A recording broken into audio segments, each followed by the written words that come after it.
to Humbro Pie. I'm your host, Jimmy D. Little Pound Cake here. How's it going? Love it. We are back again for another exciting week. Week 6. That means 2 more weeks after this. Two more, and then the catch-up qualifier as well. Last chance qualifiers. We're going to have 2 of those. They're going to be on the 20th of July. We're going to have the 27th of July. All ready for those guys that need to get qualified that last minute, last second. I mean, the board's almost full. And if it doesn't get full, maybe we'll use those spots for the last chance qualifier and get some more people out there for that fun engagement. But what are we doing? What are we doing here? All right. A little bit of different spice from this purple Luffy deck from we used to seeing. You know, we're not seeing the polys. We're not seeing, let's see what else we're not seeing the queens. Just right. But we do see some blockers that he's compensating with. You know, we got the wire there. I believe he's got... what else? He's got another blocker in there. I'm pretty sure the Uda blocker. You know, I think also the Jinbei blocker as well, and the Law. So a lot of defense going on in this. Absolutely.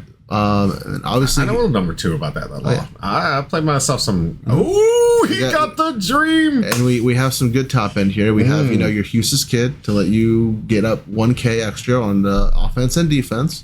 You got your 9-cost Kaido to be your big killer at the end, and then even bigger killer we have Sun God Nico, one of, just in case, you just need to end things off. You're like, no, it's done here, buddy. That card is a game ender. We've seen it live on stream where this thing could close some games. We've seen it live on stream close games. We've seen Greg throw it away with an event to defend himself. We've seen me pull it out of my participation boxes. The greatest. So sure enough, he's been around, and I think hopefully maybe we'll see him this match. I hope so too. Even some kind of the spoilers out there that apparently there's a black, purple Luffy coming out soon. That's right. We did get 2 new reveals from OP9. OP9, yeah. We have 2 more leaders. We have the Lakers Robin, purple yellow. Oh yeah, that one. I like it. And then we also have our purple black Sun God Nico 5th gear Luffy. Oh man! Specifically, I guess I do want to put attention to the fact that he is specifically in like the buff mode. Yes. Yeah. So he's not. So maybe that kind of opens it up to we'll get multiple Sun God Nico. I mean, we have multiple Luffy leaders. So why not multiple Sun God? I'm waiting for Rainbow Luffy. I'm calling it now. It's going to happen in like 2 years, but Rainbow Luffy is going to be a thing. Oh, it already happened. We have Rainbow Luffy. Yeah, it's in sealed format. Is it really? Yeah. I'm talking about a leader with all the pies filled out here. There's, he has all the pies filled out. Yeah. His leader ability is he is every color and every tag. This exists? Yeah, but it's only for sealed formats. Oh. You cannot play it outside. So it's given away to people when they show up to sealeds? Oh. What's its effect? That's what I just said. It is every color and every tag. How much life? 4 life. 4 life? Yes. Okay. I mean, you can synergize with anything in a sealed format, though, which is kind of... But didn't they make... Could be dangerous. Yeah, that's true. A lot of tricky combos you can pull. Oh, that's right, because if he has all leader types, that means anything that requires his leader ability. You can play. I like that. Sealed becomes a weird monster after that. So, I mean, I'm so far behind the game. I thought I was ahead of the game thinking this thing through. I haven't played enough limited. I did my first limited 2 or 3 weeks ago. We showed some of that content to you guys already. Fun time.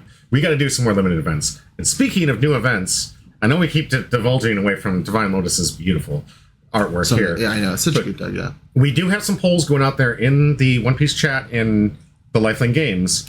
We need some ideas for off-season gameplay, guys. So give us some ideas. Do you want the 2v2, the 3v3, all that kind of fun action? We also have that decided. But yeah, let's get into, let's see, who was...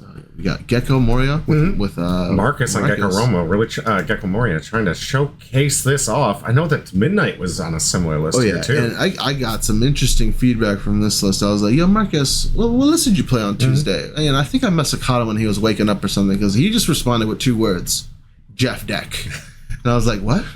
He was like, "Jeff has Deck," and I was like, "Oh, okay." So hit up the Jeffski, and he was all like, "Oh yeah, we built that on the fly day of." It is a certain on the fly. I mean, the ratios are kind of wild, but Gecko Moria is a very tight list, and I'm liking what I'm seeing here. A lot of good toolbox spice. you have all the Kuzons are great. Hey. Those are available at LifeLink Games, by the way. I dropped those off part of my collection to try and help people get some of the cards they were looking for. Those are a hard card to find, and it's going to be pretty solid in the next couple sets. Yeah, we got Navy Spice, you got your Luccis and your Absaloms to take things out. You got Ice Ages. You got you got this guy Isho. Yeah, we got Isho. We got reducers. Perona for taking things out of hand, also reducing. Gecko Moria, big monster for bringing just stuff back, bringing those Luccis back, those Rebeccas back. Just combos on combos on combos. I got a friend who just picked up a couple of those because he's getting into the game brand new, like I told you. So Silly Billy's going to be coming in soon to see you guys. I can't wait to show you guys some of my really good friends up from Nova. And he's coming down. He wanted to try out the CP9, CP0 type strategy with Lucci. Oh, yeah. He's having a lot of luck up there. He's having a lot of fun, too. That's the new, one of the new boogeymen in OP7 is the Lucci. It's dangerously good. Like, it's kind of like akin to Sokka in terms of combo ability. Now synergy though.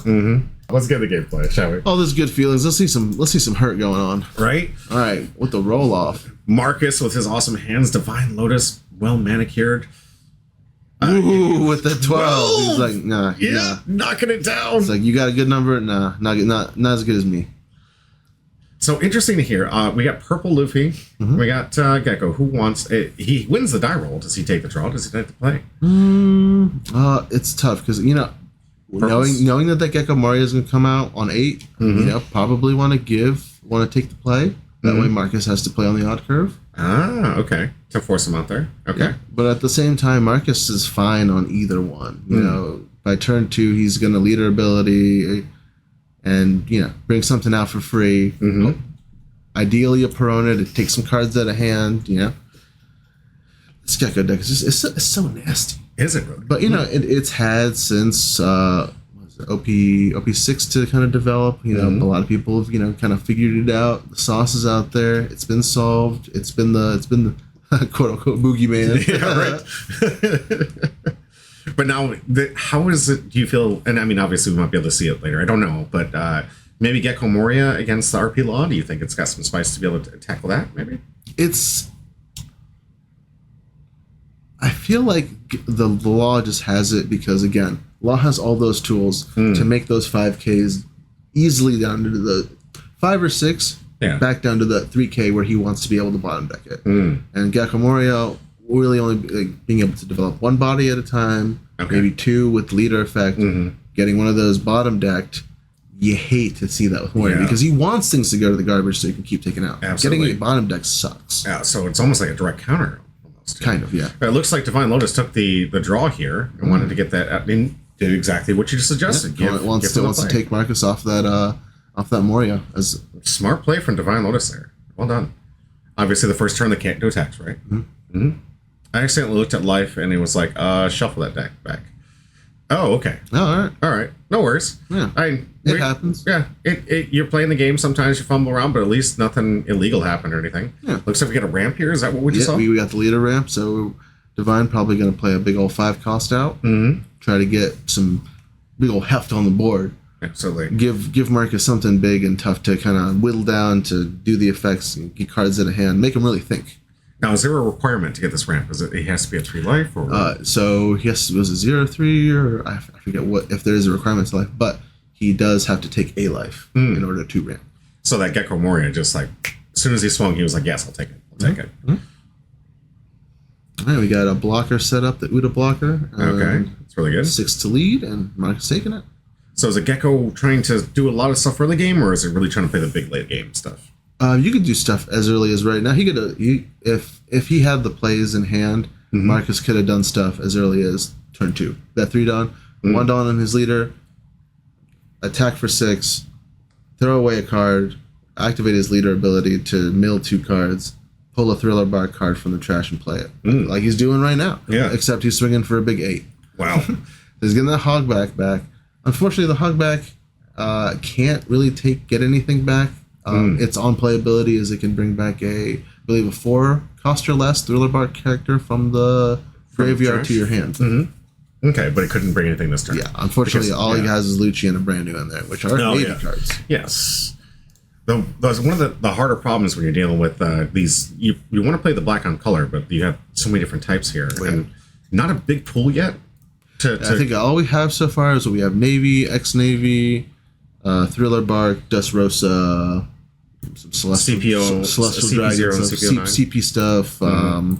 Now we're getting Blackbeard stuff soon. Absolutely. For those of you who saw those reveals today. Oh man, that Blackbeard looks so good. Looks so good. I put that on my Twitter. Support looks mean already. Right? I was like, it's not gonna have legs, and Jeff was like, hold on. Wait a minute. And we got Divine putting down page 2 or page 1, and that's 7 to lead, trying to will him down. Okay, get some resources going. Is that a thing that Marcus wants to see? I mean, you were talking about wanting to have stuff in the trash bin. So are those anything that you would want to get back, these counters? Oh yeah, off the Gecko Moria, he could play the Lucci, he could play the Borsalino, he could play the Suru, the Brain. He could play everything off of that Gecko with the garbage. We have Sindri. Okay, so it's mail probably some stuff out. He's looking for some stuff. He might have some Gecko, double Gecko. Oh, is he gonna get the Gecko? Probably gonna figure out. I would say maybe the Hogback with leader ability. Okay. Get that back, then to get back the Gecko into hand and secure that. Absolutely.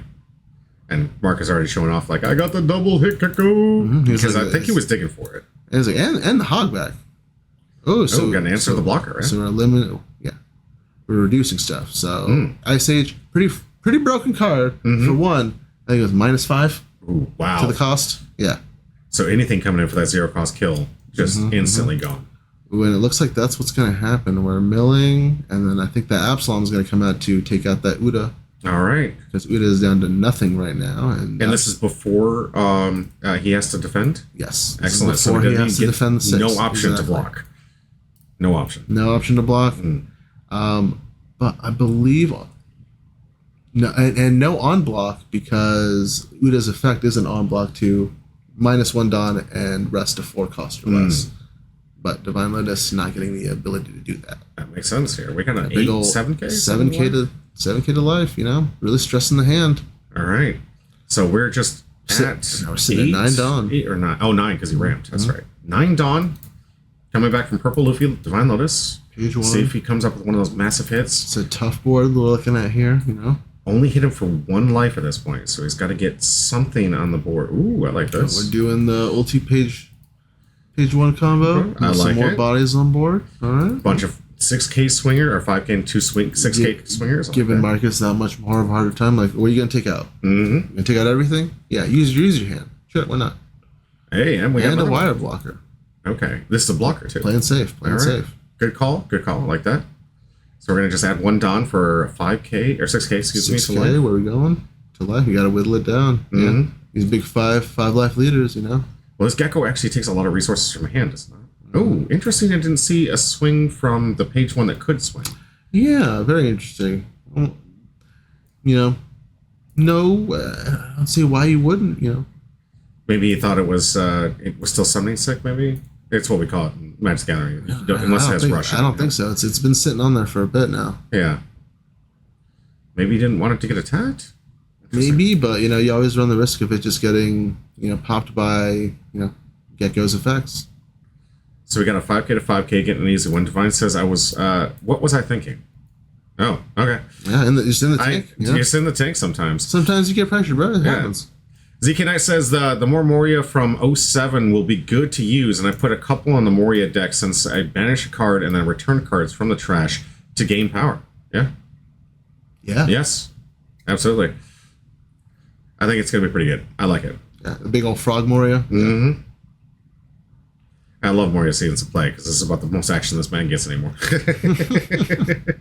Pun intended. There's a lot of people be swapping over to Lucci too. Yeah, right? Yeah. Oh, my friend that's on that Lucci deck has got some powerful stuff put together. I can't wait to showcase it on stream here. But Jessica says, nah, all in with Nightmare Luffy. Yes. I love that Nightmare Luffy.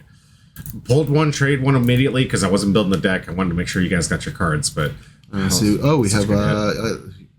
Marcus is putting back the hog back from garbage. Is he trying to bring Isho back? Is he taking the Gecko? Well, he has to put 2 under the deck and then take something back. Gotcha. A lot of shenanigans. A lot of shenanigans you got to keep trace of. But yeah, and here it is. Here's that Gecko we're talking about. Gecko's going back to hand. He's telling Divine, it's coming next turn. Watch out. Yeah, he said he should have attacked the hog back. Absolutely. Yeah, I mean, it's one of those things where it's easy in retrospect, right? Yeah. A lot easier for us. Just like James mentioned earlier, homie was watching his matches earlier at the RCQ, and he was like, wow, I could do better. Yeah. And next time, he's going to do better. Exactly. Just gets it. Infinite Rose, hey, you're in the running. Thank you so much for the comment. Appreciate it. If I missed any of you, don't worry. Sometimes we want to make sure that we give at least enough commentary, and I'll try to get back to you. Thank you. Sometimes the chat gets away from us, so don't think we're ignoring you. It's nothing rude. It's just we're just trying to manage everything. Keep up with these wild ass games, bro. Yeah, we got all right. Here we have our first swing here. First swing is 6, going in the lead. 2K out. Another 6 key to lead. Another 2K out. Wow. Another 5K. Another 1K. Marcus ready for this. Oh yeah. Block. Okay, it looks like we got a block. 6K full 10 Dawn. Are we seeing? Is he dropping Sun God?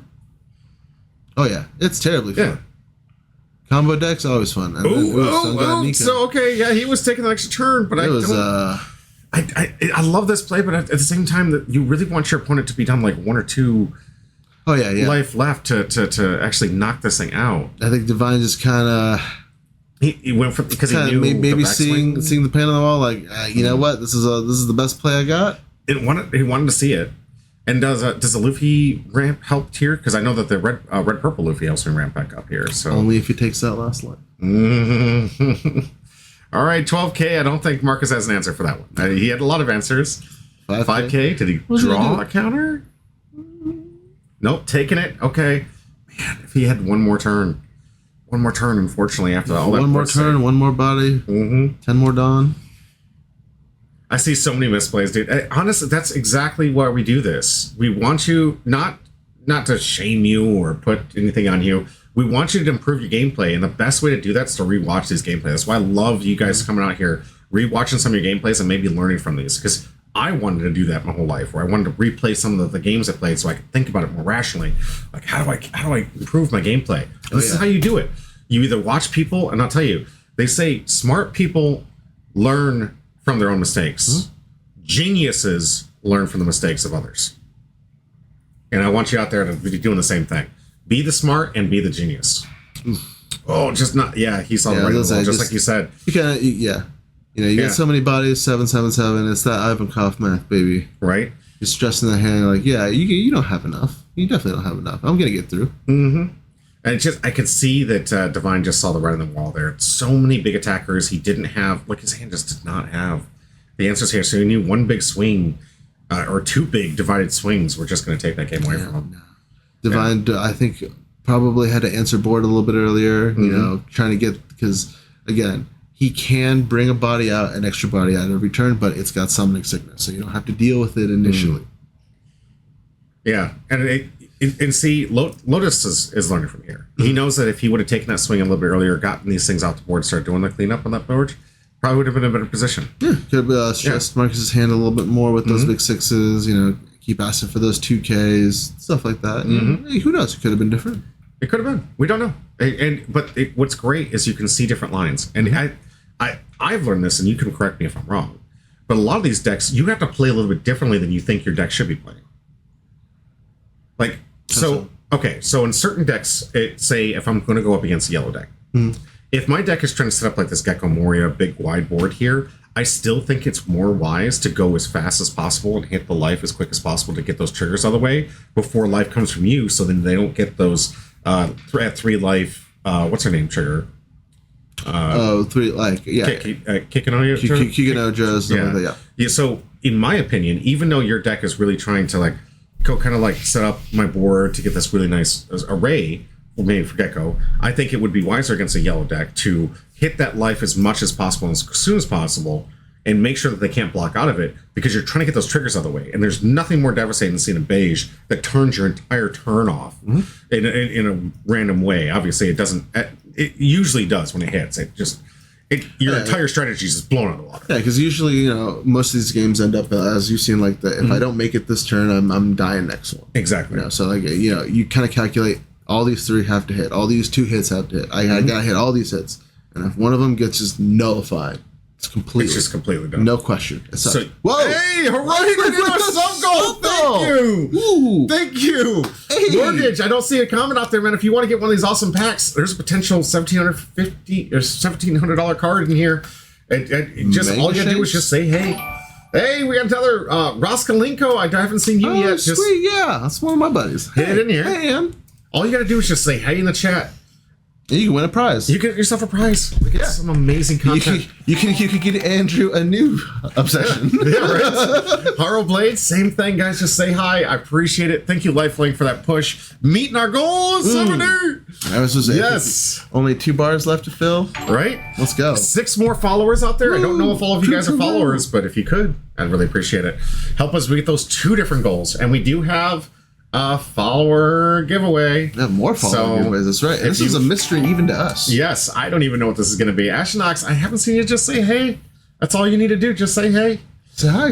Yep. And if you want to know how we get it to you, just go to the Discord down below, and I'll take that username and I'll get you that package. I just sent out 2 new people I've never even talked to all across the country. Link to DBS. Let's go. Yeah. LifeLink Games, thank you for the gift sub. Lurking, Okeep, absolutely. And you are welcome to lurk. I'm just saying we love giving packs away. So you can just stay back, watch the gameplay, do as you please. But this gets you in there for us. For us? How do you say it? For us. Let's go with that. For us. Okay. Sorry if we screwed up your name. You can go back to it. Oh, that's right. All right. Ooh, got it right. Yeah, you don't have to keep speaking. I get it. I learned how to read. Oh, yep, sir. Right. All right. We'll see this. We got Divine on turn. I don't see much, or 1 ramp at least. Okay, I like this. Taking 1 hit of life right here. This is loving this. Loving the sound effects. Marcus taking that first life. As is per usual with 5 life leaders, you got plenty to spare. Absolutely. So, I mean, I love this. He's pressing Gecko faster this time than I think he did last time. Either he didn't have the blocks against it, or just he's kind of changing the board state. There's nothing to address in the board state. He's going to start pressing that. Oh, and Marcus with the turn 1 play we love to see. Perona, discard, you mill Perona, and Divine has to answer a 7k. But before that, he's got to discard a card from hand. Wow. Okay. Perona does have 2 effects, I believe. She is able to discard a card from hand on play, or I believe she's a -1, I think. Okay. We'll know more when we get that little card, sample right up on there on screen for you. All right, so protecting his life a little bit earlier this turn, something we didn't do here. It is tough, though, because that means there's a lot of cards out of hand this early. Yeah. Sometimes, that's also a different strategy, too, I've noticed. Like, if you... sometimes it is actually beneficial to do it early. And I think it's the type of leader that you have to go against, where you have to decide, is it good to get the hands out, get those counters in now, so I can stabilize later game, and I know that they're just not going to be able to get over my wall, right? Yep. Or that's exactly how I have my Ivankov plays. Where it's just like, I'll count it early. Who cares? I'll go to 0 because I'll just get more. Exactly, and you get more of those resources in. Or sometimes you just you want to make sure that you know your hand's well crafted. You know you're gonna hit. Hey, random Coops Dad, thank you for the follow. Thank you so much. Oh, Coops dog is in the house. I want to woof woof. Dang. Woof. Hey, all right, dude. We're not just entertaining humans, people. We're entertaining dogs. Coop's family's got it good enough to where the dog has a computer? Right? Dang. He's just living life. The dog just surfing the net out there. Right? Coop's dog, okay. That is a slice. That is an official slice. We'll yes. We'll respect this. We'll respect the dog with the slice. Right. And another follower. Thank you so much. Oh man, we're just three followers away from our goal. And game way 2 more. Oh, 2 more. Let's go. I almost gonna stop the gameplay just to go about the gameplay. Perona. What is this? It's just 6K. Level 5. Nice 5K to life. Level 5 slate. Just stressing the hand. Because Divine is sitting at 3. And he wants to. Marcus knows he wants to ramp, so he's like, "Oh, you're not going to give me that life that easily. Not for just a 5." Ooh, okay. Nice Sabo blocker. Yeah. Really good for the Gecko Moria. Defends your board from other Gecko Morias and Rob Lucci's from getting, KO'd and stuff like that through effect, but also letting you cycle things out, putting in things in the garbage so you can get it back with Moria effect later. Or Hogback, or anything like that. Oh, yeah. So again, putting the Absalom in there, knowing that, hey, later on, I'm going to get that back. Any twos down. Interesting. All right, so now we're seeing, maybe we'll see him correct this and go for cleanup on board state. Would you get rid of this Perona, or would you go to life? I mean, they're both a 3. It's tough. He needs to stress that blocker off the board as soon as possible, wouldn't you say? Mm-hmm. Mm-hmm. And it looks like he's got Luffy in hand too, and just can't play that one. And don't want to play it too early here. No. I like this idea here. Going 7K. Let's see. Is this going to Perona? Going to life? All right, we're gonna get a block. Blocking in a 2K. Okay. So one of the interesting things about the blocking here, you can defend it and discard, and then but it can't block again. No, it is because it's rested at that point. And that's big old 7K. We're going to lead, or we're going to the Perona? What are we hitting? I mean, I think I would just go for the blocker, get it off the board. We'll try, but yeah, 7, and that's 2K out. Yeah. Does Marcus want to keep it that bad? Is that currently in the characters here? I mean, Marcus has got himself a good representation. Mm-hmm. But as a 3 hits coming back your way potentially. Mm-hmm. It's tough. Is there any rush coming from this purple Luffy? The only rush we have is for no scary. 4 costs are 4 costs 4,000 life, and then you have to add 2 Dawn to him to make him rush. Pretty expensive. Yeah, kind of late game rush here. Oh, we're gonna see a triple card counter. I imagine this is going for blocker. Another Absalom. What was it? 3 cost something. Yeah, all stuff that. Oh, purple Luffy rush. Is there a purple Luffy? Oh, the Kaido. Oh, Kaido. Yeah. Okay. Yeah. And then there is. I think he does have a character Luffy in there. Yeah. -1 Dawn for rush. And thank you for bringing that up, because I saw some people talking about the way that the combo works here with that new Kaido minus and that black purple Luffy, where it pluses back into it, so you can just keep playing Kaido rushes. Back to back Kaido rushes. Yep. It's. Yeah. I know. People are talking about this spice. I'm sure people are going to be like, "Oh, Kaido is going to go up in price and stuff like that." Hold up. Yeah. Don't buy into speculative markets, people. Because you know what? There's going to reveal some purple card, and they're going to be like, "Wow, why would anyone do back-to-back Kaido when you can back-to-back this?" Right. I cannot tell you how to spend your money. I am not a financial advisor, but I tell this to all my friends. I tell this to everybody here. You can take my advice or you can throw it away. Don't buy into a speculative market. Do your own speculation. Okay. When I buy stuff and I get into the things I'm looking at like $5-10 less, and I'm saying people don't know about this card, so I stock up. I stock up on that thing. If I'm wrong, I'm wrong, but I'm not losing my mind on it. Yeah. When you get in these hype things, I know some people are like, "Wow, this thing was like $130 like before it was even printed yet," and I was like, "That's speculative market. Don't get into that because now where are we at? I mean, it's going to go down." And now everyone's like, "Oh, it's not worth anything." Guess what? Later on, it's going to go back up. Like, stop buying in a speculative market. Like, don't allow your market's FOMO to take over. It's going to change up with every regional we get, every top whatever we get. It's gonna change up every time. Absolutely. And we got some stuff for Modern we'll talk about tomorrow. We get into those for those Magic the Gathering players, but for you One Piece players, do your best to control the FOMO, the fear of missing out, that mechanic that's used against you so often in your life. Don't buy into it. But you spend the money the way you want to. If it's your money, you spend it the way you want to. You're right. Buy it if you got it. But again, don't spend on a cardboard if you don't have it. And just be responsible. I love these games because you own your product and you get something back on it. And I will always push card games over digital. Always. Not to mention the social interaction. I mean, I would have never met this guy. Guaranteed never would have met this guy. I never met most people. Yeah. If I didn't have the social interact, the store like LifeLink to give it to us to showcase these gameplays, this wouldn't exist without this. And this is why I love it so much. Not only do we get some great social interaction, I get to meet some amazing people, like especially you guys out in the chat. You guys are absolutely amazing. I'm so happy to have met you guys and be part of this community.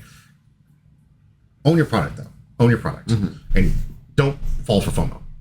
I think they're ready for the gameplay. What do you think? Let's go. Okay. Long enough PSA, guys? My bad. Long enough. All right, we know Marcus's turn here. Let's see. It's 1, 2, 3, 4, 5, 6, 7, 8. 8 done. 8 done. So this could be. Could this be the play? Feeling Moria. No. Look at him. He's moving stuff around. He's like, "Oh no, I'm not gonna play the Moria now." Okay, so what does this Hina do? So Hina on play -4. Cost. So he's trying to is he pressuring to get rid of this Magellan? Oh yeah, that Magellan's gone. Yeah. once he's done that, I mean, he wouldn't -4 it for no reason. So is this power or cost? Like it's cost. Yeah, cost. So cost ability that would kill something of one cost or less. Yeah, black. Its archetype revolves around playing with the cost of the card. For the most part, it's been lowering it to then remove it or do something to it. We don't get anything the opposite way until the new black starter deck with Luffy, where a lot of those cards kind of focus around increasing the cost of your own cards. Okay, so to kind of counter this out here. Yeah. And I see that the Absalom play was the combo here. The Absalom comes into play, ETB, or enters the field here, so on play effect. KO's the Magellan. The Magellan's on KO effect activates where both... no, actually, Marcus just has to return a Dawn to his Dawn deck. Okay. But this late stage in the game, not really, not a huge hindrance. Yeah.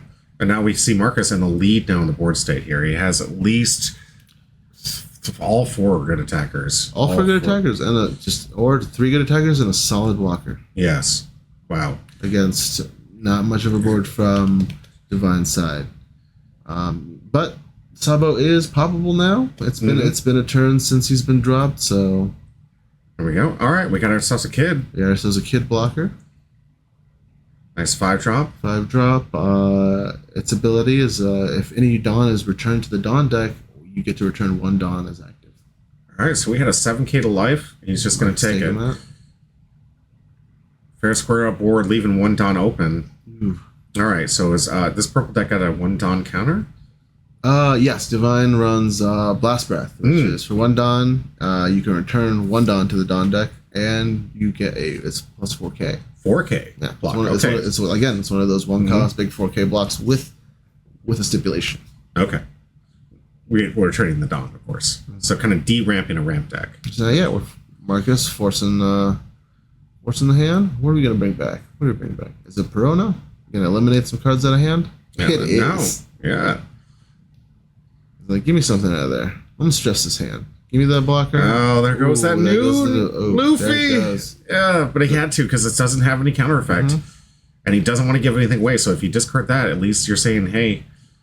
I'm blocking and countering out. It's tough. Uda as a 2K block. That's tough because now Marcus can just do math. He's got 2 cards in hand, everything 7 or 6, and just, those 2, they better be 2K, is what he's saying. So do this math for us here. So he's got 2 cards in hand. The most he can have is 4K in hand, if those 2 are there. Yep.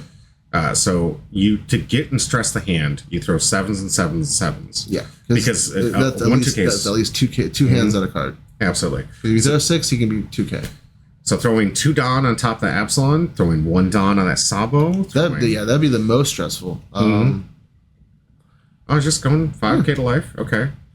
Baiting for 1K? And again, Marcus knowing that there's not a lot that Divine's going to be able to do on the clapback. He does have the blocker. He's kind of safe from at least 1 attack. He's got 2 life. There's no way there's very little ways that he could close it out next turn. So Marcus kind of just stressing like, hey, I'm just gonna check this. I'm gonna try this out. Are you gonna take all these little hits? Yeah. You can counter out of something because now Marcus can just pile on all 4 Dawn onto something. Yeah, Divine second up here. This is really dangerous territory. But I know he was trying to get those cards out of hand so we could get the numbers right and the math right. Stressing maybe getting a quick 2K drop or a 1K out of hand. Yeah, mathematically, I don't think he's got it here. You think he's gonna load up that Sabo and just end it? Yeah. All right, so we got our first block here. Because right now with Divine has 4 cards in hand. 10K. So it's either all your cards or. Oh, we're going for a play. Interesting. Oh, we're going for the safe play. Okay. No, this is also, again, if Divine did all those cards were counter and it worked out, it could put Marcus in a little bit of a sticky situation. Absolutely. And it has a nice little Kid K rusher. He does have to... There is a rusher in this deck, from what I'm saying. There is a rusher in this deck. And also, Marcus doesn't know if he runs... Marcus doesn't know that he only runs 1 10-cost Luffy. That's true. So that is also something that could come down. Absolutely. Especially at being a full 10. He has to worry about those 2-3 coming in with a Luffy attack, then another Luffy attack. That just could end it. All right. But there we have the rusher. Let's see. So maybe he's being rewarded for this. Yeah. Well, he's got to get rid of at least the Sabo. That's definitely what's going to go away. You can't get rid of the Borsalino. Okay. But like I'm saying, he's being rewarded for that block play here. Ooh, so instead of just going all out trying to go 10 to life and get that, bait that out there, and had he blocked out of that, would have been dead. Yep. So a good heads up play from Marcus here. And with the free block from Borsellino as well. Why didn't Kid attack? Was there some other effect on Borsellino that I don't know? Oh, so Borsellino on the defense plus 1k, so 5 escalate 6. Divine's not swinging with the Kid because he wants something to defend with and survive this next turn. Gotcha. Oh, it's a blocker. Yeah. I'm sorry. But unfortunately, Marcus pulled the Ice Age off of life, top deck, and what he needed to eliminate that blocker and just go full steam into face. Oh, good grief. So again, see we go 2 on for the 7 to stress the hand, discarding a card, and he's going to bring out an Absalom to pop that Kid. Yeah. Just no blocker now. So now 3 attack, 4 attack. Oh, those attacks are good. He's got more attacks than he has cards in hand. There's just mathematically, it's not possible here. So you got 1 Blast Breath coming. Okay, that's 1. All right, so he blocks the Moria 7k. We got a 5k to life here. I think it's going to be another 7. Another 7. Marcus looking to end it. You got another 1. Another okay, one return. Blast Breath. Okay, all right. But now we're down to 1 card in hand. He's like, what? You got 2 cards? I can't. You just can't. There's too many attackers. Too many. The math was there. The math was there. Marcus, great heads-up play. I really enjoyed the fact he didn't play into that. That was a really good, smart play from Marcus. Marcus playing the non-Spencer way and playing it safe. Yeah, right. Spencer would have been like, you might have it. I want to see if you have it. Let's go. Risk it. Risk it for the biscuit, as they say. All right, that is round 1. Marcus 2-0 Divine Lotus. Thank you so much for joining us, and I hope you didn't feel like there was anything negative going your way, bud. Not talking you down. I think it's great. I probably in that same situation would have made those same mistakes, and I hope that you learn because I learned. Yeah, and exactly. Because of you, I'm getting smarter. So I appreciate you. I mean, this is exactly what playtesting and trying decks out is like. You know, you play something, you're like, these cards didn't really work out for me. Maybe I'll try something else next time. You hash it out with your opponent afterwards, like, hey, is there anything I could have done that, might have changed anything up? Like, if I hit you there where you would have been stressed, because, you got to ask questions like that, and don't be afraid to. Absolutely not. As always, stay hum, bro. Yeah, we'll be back.